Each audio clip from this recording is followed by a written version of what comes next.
जय श्री राम। आज साधक का बहुत ही अच्छा प्रश्न है कि व्यक्ति के जीवन में दुर्भाग्य कब आता है।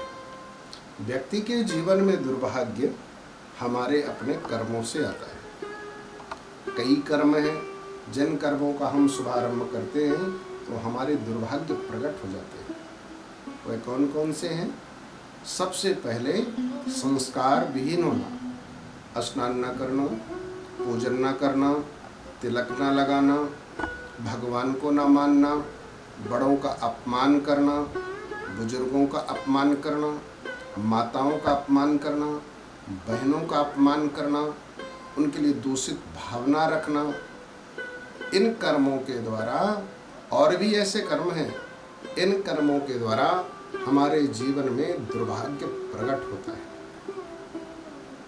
मैंने आपसे इसके पूर्व में भी कई वीडियो में बताया है कि सबसे बड़ी पूजा, सबसे बड़ा ध्यान, सबसे बड़ा सत्कर्म, सबसे बड़ा यज्ञ क्या है? अपने जीवन में कभी किसी का मन न दुखाओ, दिल न दुखाओ। अगर आप दिल दुखा रहे हैं तो अपने घर में बहुत बड़ी यज्ञ पूजा पाठ करने के बाद भी आपको उसका लाभ प्राप्त नहीं होगा। अगर आप जिस परिस्थिति में, देखिए, दुर्भाग्य का जन्म तो व्यक्ति के ऊपर निर्भर करता है। पहले वह ब्रह्मचर्य, गृहस्थ, वानप्रस्थ और संन्यास, इन 4 आश्रमों में से किस आश्रम में है, उस आश्रम में रहने वाला व्यक्ति, उसके कर्म अलग अलग हो जाते हैं। ब्रह्मचारी अगर प्रातःकाल ना उठे, ब्रह्मचारी अगर गुरु का सम्मान ना करे, ब्रह्मचारी अगर बड़ों का सम्मान ना करे, शास्त्र का सम्मान ना करे, शास्त्र की आज्ञा का पालन ना करे, तो ब्रह्मचारी अपने कर्म से च्युत माना जाता है और उस कर्म से च्युत होने के कारण उसके जीवन में दुर्भाग्य प्रकट हो जाता है। ये मोटी बातें हैं। इसी प्रकार से गृहस्थ, कोई भी गृहस्थ अगर घर में, अपने रसोई घर में सफाई नहीं रखता है, अपने रसोई घर में जूते चप्पल लेके जाता है, पूजा स्थल में जूते चप्पल लेके जाता है, भोजन करने के स्थान में जूते चप्पल लेके जाता है, अगर घर की सफाई नहीं करता, अगर अतिथि का सम्मान नहीं करता, अगर घर से भिक्षान्न नहीं देता है, भिक्षा नहीं देता, अगर घर में प्रत्येक दिन पति पत्नी में आपस में झगड़े होते हैं, अगर घर में प्रत्येक दिन हम बच्चों को मारते हैं, उनके रोने की आवाज़ होती है, या कि अपने घर में माता पिता से कहा सुनी करते हैं, उनको कटु वाक्य का प्रयोग करते हैं, या कि घर में मदिरा आदि का पान करके उसके छींटे जगह जगह डालते हैं, मदिरा पीते हैं। घर में अगर भगवान शालिग्राम जी, गोपाल जी, ठाकुर जी, ये हनुमान जी, इनके चित्रपट अर्थात इनकी तस्वीरें आपके घर में अगर विराजमान हैं, ऐसी परिस्थिति में अगर मदिरा का पान किया जाए, मांस भक्षण किया जाए, या कि किसी प्रकार से जूते चप्पलों को रसोई घर में ले आ जाए, तो उस व्यक्ति के दुर्भाग्य को कोई भी नहीं बना सकता है, अच्छा नहीं कर सकता है।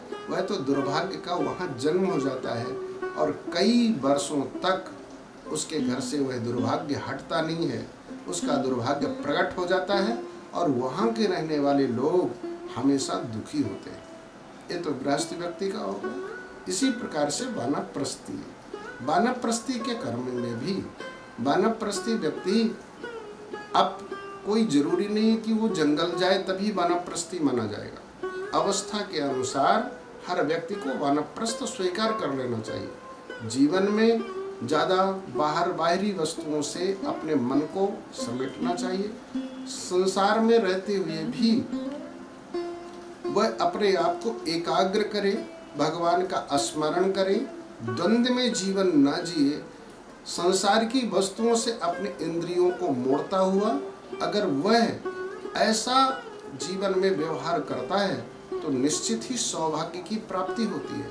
परंतु अगर ऐसा नहीं करता, सांसारिक वृत्ति में अपने जीवन को यापन करने के लिए अग्रसर होता है तो उसके जीवन में ऐसा वानप्रस्थी दुर्भाग्य को प्राप्त करता है, उसके जीवन में दुर्भाग्य आता है। इसी प्रकार से सन्यासी सन्यास धर्म का पालन करता हुआ कोई भी सन्यासी अगर भगवान का स्मरण करता है, ध्यान करता है, सन्यास की विधाओं का पालन करता है तो उसके जीवन में कभी भी दुर्भाग्य प्रकट नहीं होता। लेकिन अगर सन्यास का परित्याग करने के बाद में दूसरे आश्रमों में वह प्रवेश करने लग जाए, वह दूसरे आश्रमों में चला जाए, दूसरे आश्रमों का, गृहस्थ आदि आश्रमों का अनुकरण करने लग जाए, वैसी वृत्तियां बनाने लग जाए तो निश्चित ही उसके जीवन में दुर्भाग्य प्रकट हो जाता है। तो मैंने आपसे बताया ब्रह्मचर्य, गृहस्थ, वानप्रस्थ और सन्यास, इन 4 आश्रमों में 4 आश्रम वाला व्यक्ति उसके अपने कर्मों का ध्यान करे और दूसरे के कर्मों को अपने जीवन में न रखे।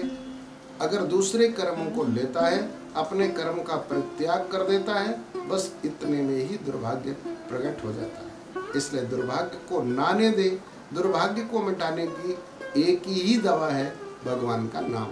अपने घर में भगवान का नाम अवश्य लें, संकीर्तन अवश्य करें, इससे सारे दुर्भाग्य नष्ट हो जाते हैं। इससे हमारे जीवन में सुख और शांति का जन्म होता है।